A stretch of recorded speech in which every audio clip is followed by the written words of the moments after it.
Wang Lin tanpa sengaja memperlihatkan dao penglihatan, atau penglihatan dao legendaris melalui tatapannya. Di mata Sengong Hu, sosok Wang Lin tampak sangat agung dan mustahil dilawan, bahkan lebih menakutkan daripada kepala kuil guntur surgawi.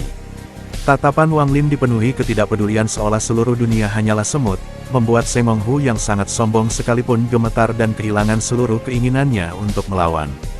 Sengong Hu langsung teringat legenda tentang seorang kultivator misterius di Alhaven Star System yang pernah mengalahkan seluruh kultivator langkah kedua hanya dengan satu mantra bernama Dao Penglihat. Ia yakin Wang Lin baru saja memperlihatkan kekuatan serupa. Ketakutannya berubah menjadi fanatisme dan rasa hormat yang mendalam. Setelah sadar dari keterkejutan, Sengong Hu melihat lingkungan sekitar dan semakin terkejut karena Wang Lin memiliki boneka Yin Ilusi dan Thunder Beast bertanduk perak. Ia menyimpulkan bahwa Wang Lin juga seorang utusan kuil surgawi guntur, tetapi kekuatannya jauh melampaui pemahamannya. Sementara itu, Wang Lin sendiri juga terkejut dengan pengalaman tadi. Ia menyadari bahwa penglihatannya terhadap langkah ketiga, kultivasi berasal dari perubahan pada manik penentang surga. Meskipun tingkat kultivasinya tidak meningkat, jiwa dan kondisi mentalnya mengalami transformasi besar. Ia kini memahami sedikit jalan menuju langkah ketiga, sesuatu yang bahkan para kultivator besar seperti Olsir dambakan sepanjang hidup mereka. Kesempatan luar biasa ini membuat potensi masa depan Wang Lin menjadi tak terukur. Sengong Hu kemudian bersujud penuh hormat dan memperkenalkan dirinya sebagai utusan tingkat 2 kuil guntur surgawi sekaligus kultivator tahap korporeal yang sangat berbakat. Walaupun biasanya sangat angkuh dan ditakuti banyak orang, di depan Wang Lin ia merasa kecil dan penuh ketakutan. Bahkan Thunder Beast miliknya sendiri tunduk tanpa berani mengangkat kepala setelah terkena pengaruh tatapan Wang Lin. Wang Lin berbicara dengan tenang dan dingin, seolah masih berada dalam suasana mimpi Dao tadi. Sengong Hu menganggap sikap itu wajar bagi seorang ahli sejati dan semakin yakin Wang Lin sengaja menyelamatkannya dari kematian. Karena takut kehilangan kesempatan besar, Sengong Hu memohon agar diizinkan, berjanji, kepada Wang Lin, yaitu menjadi pengikut yang tunduk padanya. Sebagai bukti ketulusan, Sengong Hu bahkan rela menyerahkan sebagian jiwa daunnya selama 1000 tahun agar Wang Lin bersedia memberinya sedikit petunjuk saat ia mencoba menembus kultivasi di masa depan. Penyerahan jiwa Dao adalah bentuk sumpah paling serius di Alhaven Star System karena dapat memengaruhi hati Dao seseorang untuk waktu yang sangat lama. Awalnya Wang Lin ragu karena ia sadar kekuatan tatapan tadi tidak bisa digunakan sesuka hati dan Sengong Hu adalah orang yang sangat cerdas sekaligus sombong. Namun setelah memastikan Sengong Hu tidak akan menyesal, Wang Lin akhirnya menerima jiwa Dao tersebut dan resmi menerima sumpahnya. Setelah itu Wang Lin bertanya alasan Sengong Hu datang. Sengong Hu menjelaskan bahwa realem Thunder Celestial akan segera dibuka, sehingga ia datang ke tempat itu untuk menyerap dan melatih energi asal demi mempersiapkan diri. Wang Lin mulai memeriksa jiwa Dao milik Sengong Hu dan menyadari bahwa domain orang itu mirip dengan milik Ling Tianhou, walau tetap memiliki perbedaan. Karena tidak mengetahui seluruh kehidupan Sengong Hu, Wang Lin tidak bisa memahami domainnya sepenuhnya. Saat bertanya tentang alam surgawi guntur, Sengong Hu menjelaskan bahwa alam itu akan dibuka 10 tahun lagi dan para kultivator bisa masuk menggunakan tungku guntur. Wang Lin menjadi tertarik karena alam surgawi guntur berasal dari alam surgawi kuno, sama seperti alam surgawi hujan yang pernah ia masuki. Ia yakin tempat itu akan sangat membantu pemulihan dan peningkatan kultivasinya. Ketika Wang Lin bertanya mengenai batasan memasuki alam surgawi yang rusak, Sengong Hu sempat terkejut. Namun setelah Wang Lin mengatakan bahwa dirinya bukan berasal dari Alhaven Star System, Sengong Hu langsung memahami dan semakin yakin bahwa Wang Lin adalah ahli besar dari luar sistem bintang. Ia pun menjelaskan bahwa batas normal memasuki alam surgawi guntur adalah tahap akhir ascendan, tetapi kuil surgawi guntur memiliki metode khusus untuk membiarkan kultivator langkah kedua masuk, selama kekuatan mereka tidak melebihi tahap awal nirvana skrier. Setelah mendapatkan informasi yang diperlukan, Wang Lin mengizinkan Sengong Hu tinggal dan berkultivasi di sana asalkan tidak mengganggunya. Sengong Hu sangat bersyukur karena selain terluka parah dan kehilangan banyak kekuatan, tempat itu adalah lokasi terbaik untuk menyembuhkan dirinya sebelum alam surgawi guntur dibuka. Kemudian Wang Lin berjalan lebih dalam ke Danau Guntur. Sengong Hu terkejut karena dengan kultivasinya sendiri, ia hanya mampu mencapai sekitar 50 langkah, sedangkan Wang Lin dengan tenang berjalan hingga 100 langkah sebelum duduk berkultivasi. Karena terluka, Semong Hu sendiri kini hanya mampu bertahan sekitar 10 langkah. Binatang petir milik Semong Hu juga sangat ketakutan terhadap Wang Lin akibat tatapan Dao sebelumnya. Bahkan binatang itu kehilangan seluruh kebanggaannya dan langsung mundur ketika binatang guntur bertanduk perak milik Wang Lin datang dengan sikap dominan. Binatang petir Wang Lin lalu berbaring santai di danau guntur sambil menyerap petir. Sebenarnya, 100 langkah juga sudah menjadi batas Wang Lin. Ia hanya mampu mencapai sejauh itu karena sekilas pemahaman tentang langkah ketiga telah meningkatkan kualitas jiwanya. Saat duduk di sana, Wang Lin mulai menggunakan mantra asal guntur untuk menyerap petir dalam jumlah besar dan memurnikannya menjadi energi asal guna memulihkan jiwa asalnya yang hampir rusak akibat penggunaan energi berlebihan dalam pertarungan sebelumnya. Pemulihan energi asal sangat sulit bagi kultivator langkah pertama. Jika Wang Lin tidak memiliki jiwa asal guntur, ia mungkin tidak akan pernah bisa pulih sepenuhnya. Karena itu, danau guntur menjadi kesempatan besar baginya. Awalnya ia menyerap petir dalam jumlah normal, tetapi kemudian meningkatkan hingga 10 kali lipat. Gelombang petir besar memasuki tubuhnya tanpa henti, membuat tubuhnya mati rasa, namun juga mempercepat pemulihan energi asalnya. Tindakan Wang Lin membuat Semong Hu tercengang. Dalam pandangannya, tidak mungkin seorang kultivator biasa mampu menahan jumlah petir sebesar itu di kedalaman 100 langkah. Ia merasa kekagumannya terhadap Wang Lin semakin besar dan mulai berusaha berkultivasi lebih keras. 2 tahun berlalu dalam kultivasi. Selama waktu itu, Wang Lin hampir tidak bergerak sama sekali. Jumlah petir yang ia serap meningkat menjadi 20 kali lipat dibanding awal. Tubuhnya seperti logam hidup yang terus menarik petir ke dalam dirinya. Sementara itu, luka-luka Semong Hu perlahan pulih. Dalam pengamatannya, Wang Lin menemukan perbedaan penting antara dirinya dan Semong Hu. Semong Hu mampu mengekstrak jauh lebih banyak energi asal dari petir karena jumlah energi asal yang dimilikinya lebih besar. Dari sini Wang Lin memahami bahwa semakin tinggi tingkat kultivasi langkah kedua seseorang, semakin besar kemampuan mereka menyerap energi asal, sehingga kesenjangan antar level menjadi sangat besar. Selama 2 tahun itu pula, Wang Lin terus merenungkan sekilas dao langkah ketiga yang pernah ia lihat. Pemahamannya perlahan meningkat dan memberinya banyak manfaat. Pada akhirnya, Wang Lin berdiri dan mulai berjalan lebih jauh menuju pusat danau guntur. Tempat itu memiliki konsentrasi energi asal yang jauh lebih besar dibanding bagian tepi. Bahkan 100 helai petir di tepi tidak bisa dibandingkan dengan 1 helai petir di pusat danau. Melihat Wang Lin bergerak maju, Semong Hu langsung menjadi sangat bersemangat. Selama 2 tahun ia menunggu kesempatan untuk menyaksikan teknik atau pemahaman Dao Wang Lin secara langsung. Ia segera menghentikan kultivasinya dan mengamati setiap gerakan Wang Lin dengan penuh harapan, yakin bahwa ia mungkin memperoleh pencerahan besar hanya dengan melihatnya. Bahkan binatang roh milik Semong Hu ikut menatap Wang Lin dengan kagum. Hanya binatang petir bertanduk perak milik Wang Lin yang tetap santai dan malas, seolah semua itu bukan hal penting baginya. Wang Lin menyadari bahwa untuk mempercepat pemulihan energi asalnya, ia harus masuk lebih dalam ke danau guntur. Meskipun di tepi danau ia bisa menyerap petir dalam jumlah besar, kualitas energi asal di sana masih jauh lebih rendah dibanding bagian dalam danau. Saat melangkah maju menuju pusat, setiap langkah Wang Lin memicu riak besar dan menarik sambaran petir dalam jumlah tak terhitung. Jiwa asal guntur di tubuhnya mulai beresonansi dengan danau guntur, menyebabkan seluruh tubuhnya dipenuhi ledakan petir. Tubuhnya yang sudah menyatu dengan elemen guntur memungkinkan petir memasuki dirinya tanpa perlawanan. Semakin jauh ia melangkah, semakin mengerikan badai petir yang muncul.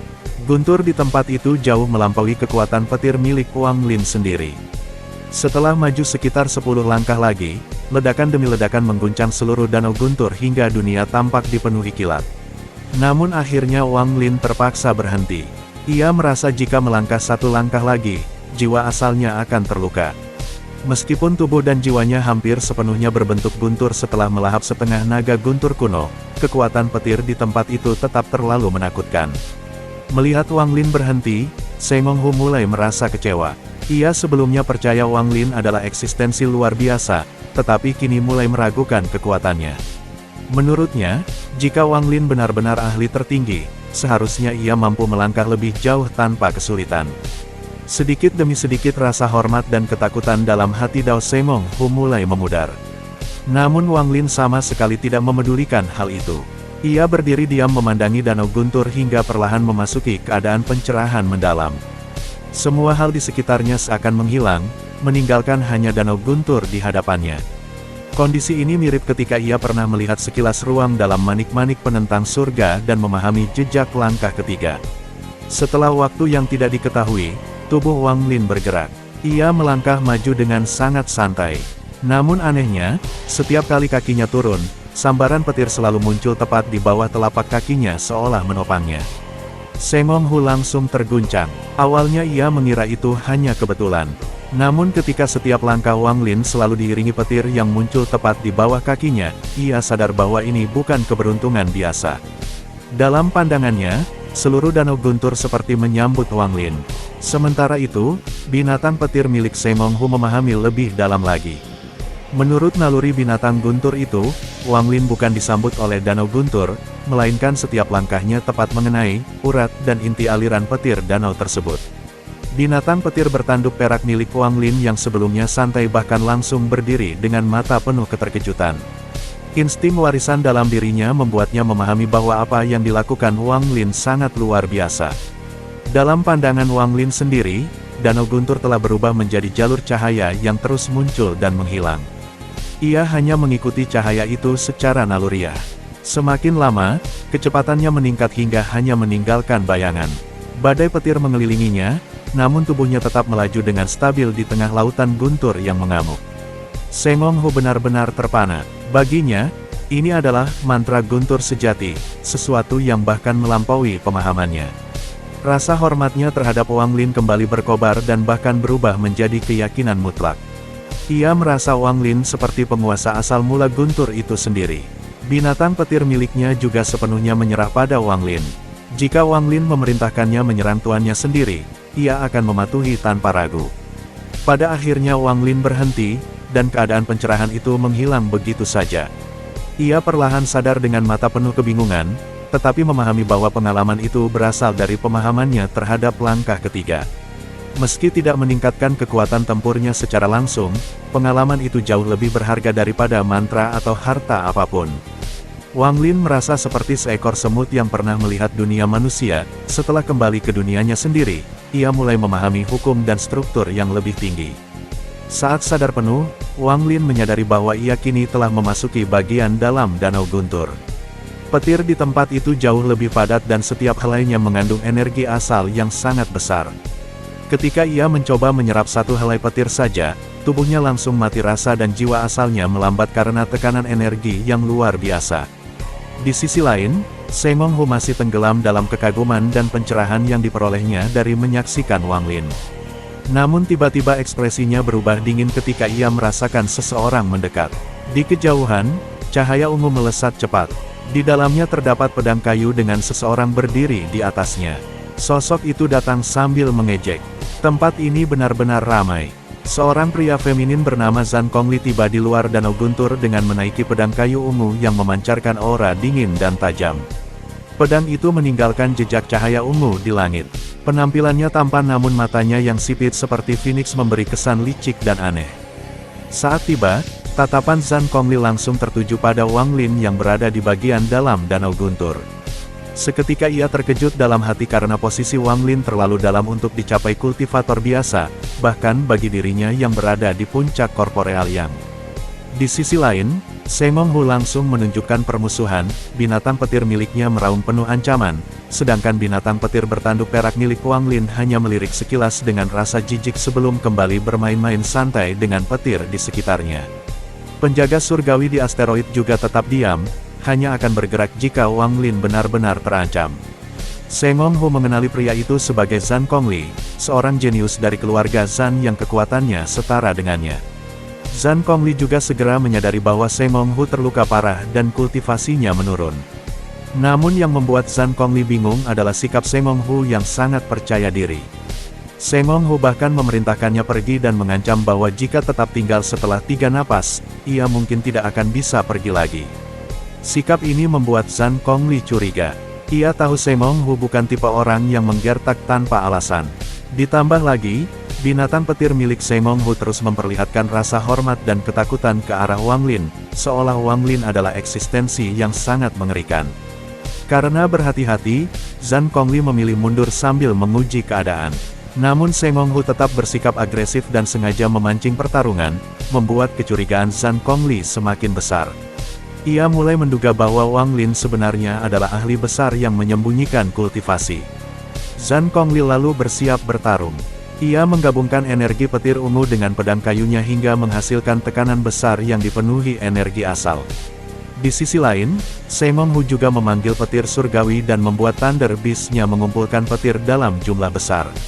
Saat pertarungan hampir dimulai, Wang Lin membuka mata dan berkata dengan tenang bahwa ia tidak akan membantu Sengong Hu.